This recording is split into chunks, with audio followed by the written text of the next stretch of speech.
നമസ്കാരം, പ്രവാസി മലയാളിയിലേക്ക് ഏവർക്കും സ്വാഗതം. കോവിഡ്-19 നിയന്ത്രണങ്ങൾ പിൻവലിക്കുന്നതിന് തുടക്കമായെങ്കിലും തൊഴിലിടങ്ങളിൽ മുൻകരുതൽ നടപടികൾ കർശനമായി തന്നെ തുടരുമെന്ന് പൊതുജനാരോഗ്യ മന്ത്രാലയം അറിയിച്ചു. നിയന്ത്രണങ്ങൾ പിൻവലിക്കുന്ന ഓരോ ഘട്ടത്തിലും മന്ത്രാലയത്തിന്റെ മാർഗനിർദ്ദേശപ്രകാരമായിരിക്കണം തൊഴിൽ മേഖലയുടെ പ്രവർത്തനം എന്നത്.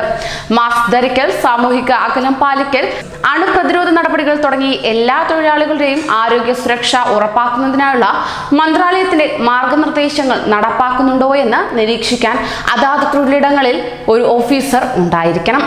തൊഴിലാളികളിൽ കോവിഡ്-19 രോഗലക്ഷണങ്ങൾ ഉണ്ടെങ്കിൽ എന്താണ് ചെയ്യേണ്ടത് തുടങ്ങിയ കാര്യങ്ങളെക്കുറിച്ച് അവർക്ക് അവബോധവും നൽകണം.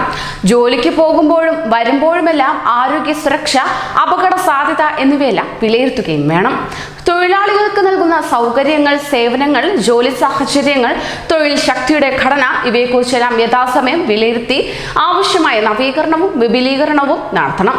തൊഴിലാളികൾക്കിടയിൽ 1.5 മീറ്റർ ശാരീരിക അകലം ഉറപ്പാക്കുകയും ചെയ്യണം. ഒരാൾക്ക് 9 ചതുരശ്ര മീറ്റർ സ്ഥലമാണ് ജോലി ചെയ്യാൻ അനുവദിക്കേണ്ടത്.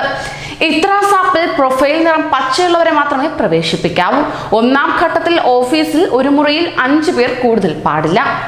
സാമൂഹിക അകലം ഉറപ്പാക്കാൻ തറയിൽ അടയാളപ്പെടുത്തണം. ജീവനക്കാർക്ക് ജോലിയിൽ പ്രവേശിക്കുന്നതിന് മുമ്പ് ശരീര താപനില പരിശോധിക്കണം. 38 ഡിഗ്രി സെൽഷ്യസിൽ കൂടുതൽ താപനിലയുള്ളവരെ ഓഫീസിൽ പ്രവേശിപ്പിക്കരുത്. ഒന്നിലധികം പേർക്ക് ഒരേ ഡെസ്ക് ഉപയോഗിക്കാൻ പാടില്ല. ജോലി സ്ഥലത്ത് എല്ലായിടങ്ങളിലും സാനിറ്റൈസർ ലഭ്യമാക്കണം. വ്യക്തി ശുചിത്വം പാലിക്കാൻ ജീവനക്കാരെ പ്രോത്സാഹിപ്പിക്കണം. എല്ലാവരും ഫേസ് മാസ്ക് നിർബന്ധമായും ധരിക്കണം. ഹസ്തദാനം ഒഴിവാക്കണം. സ്പർശനങ്ങളും പാടുള്ളതല്ല.